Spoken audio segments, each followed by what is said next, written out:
Nous allons parler sur les camins et l'exemple d'un algorithme de clustering.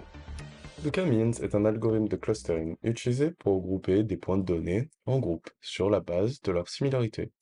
L'objectif est de séparer les données en groupes distincts ou clusters, de sorte que les points de données similaires soient regroupés.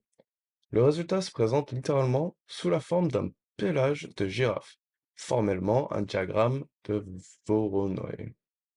Un point se trouve dans un cluster, zone brune, délimitée par des bords blancs, s'il est plus proche du centre de ce cluster que du centre des autres.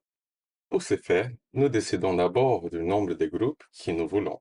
Par exemple, si nous disposons d'un ensemble de boules colorées et que nous voulons les regrouper en trois groupes, nous choisissons 3.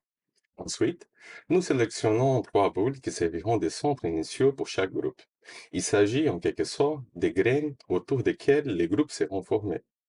Ensuite, pour chaque boule, l'ensemble, nous calculons la distance qui les sépare de chacun des trois centres et nous les assignons à la grappe dans les centres les plus proches. Ensuite, nous trouvons la couleur du barycentre des boules de chaque groupe et l'utilisons comme nouveau centre pour ce groupe.